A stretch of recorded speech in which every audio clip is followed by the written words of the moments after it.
To all. आज class 12th Indian economic on the eve of independence के बारे में बताया जाएगा। Chapter 1। India has an independent economic before the advent of the British rule through agriculture was the main source of livelihood from the most of people yet. तो India में जो independence economic थी जो ब्रिटिशर रूल के बाद में, तो through the main source, एक ही सोर्स बचा हुआ था इंडिया के पीपल के पास जो एग्रीकल्चर का था। एग्रीकल्चर से ही वो अपना पूरा जीवन व्यतीत कर सकते थे, बाकी कोई नहीं था। The economic of the country was characterised by various kind of, जो इंडिया की इकोनॉमिक थी वो वेरियस काइंड में कैरेक्टराइज हो सकती थी, काइंड ऑफ मैन्युफैक्चरिंग जैसे कि।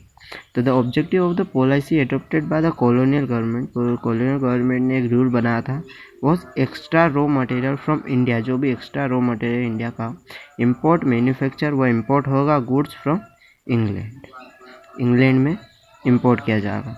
The colonial government never made any sincere attempt to essential पर इंडिया नेशनल इनकम पर कैपिटल इनकम।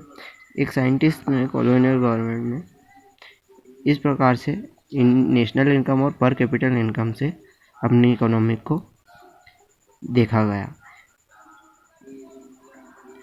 फर्स्ट साइंटिस्ट, पहले साइंटिस्ट थे, estimate was made by VKR Rao in 1931 to 1932 during colonial rule.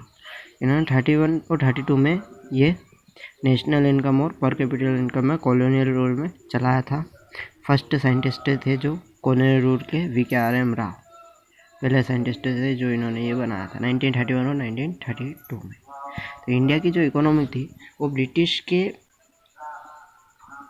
बाद बहुत ही ख़राब थी अपनी, और अपने इंडिया में एक ही एग्रीकल्चर ही, किसान का कृषि कार्य ही बचा था जो जीवन को व्यतीत करने के लिए मैन्युफैक्चर का वर्क किया जाता था। ऑब्जेक्टिव पॉलिसी थी एडोप्टेड गवर्नमेंट, कॉलोनियल गवर्नमेंट ने एक एडोप्ट कर रखी थी पॉलिसी, जिससे raw material from India, India का रॉ मटेरियल ला सके और इंपोर्ट कर सके मैन्युफैक्चर इंग्लैंड को, और वो अपनी इकोनॉमी को सुधार सके।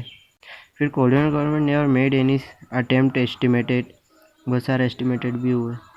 इस प्रकार से नेशनल इनकम और पर कैपिटल इनकम निकली, और पहले साइंटिस्ट थे जो VKR राव 1931-1932 में ड्यूरिंग कॉलोनियल रूल के पहले साइंटिस्ट थे।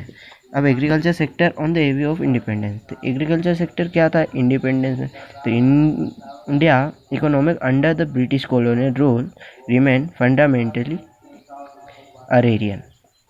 जो सेक्टर था एवी ऑफ इंडिपेंडेंस, तो उसमें अपना अंडर में थे, अपना इंडिया ब्रिटिशर्स रूल करते थे उस समय अपने इंडिया में, तो उनके अंडर में था अपनी इंडियन इकोनॉमी। इस वजह से फंडामेंटली अरेयरिंग, मतलब बहुत कम हो रहा था, प्रॉफिट भी नहीं होता था, और अपने को लो प्राइस पे माल खरीद लेते थे वो, इस प्रकार से होता था। फीचर्स है इंडियन इकोनॉमी के, तो एक लो प्रोडक्टिविटी है, loss due to high cost involve है, lack of means of irrigation और सब डिवाइडेड ऑफ लैंड होल्डिंग। ये 4 फीचर्स है।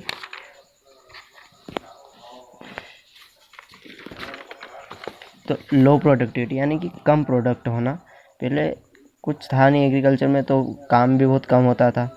Loss due to high cost involve, फिर ऊपर से वह अपने प्रोडक्ट पे कॉस्ट भी कम देते थे, पैसा भी कम देते थे। और lack of means of irrigation, transport की भी व्यवस्था नहीं थी, तो सिर पर लेकर जाते थे लोग। और सब डिवाइडेड ऑफ लैंड होल्डिंग, सब डिवाइडेड यानी कि ज़मींदार थे तो वो लैंड को लीज पे लेकर काम करते थे। इस प्रकार से बहुत जगह डिवाइडेड भी हो चुकी थी लैंड। ठीक है, आज के लिए इतना ही। Thank you.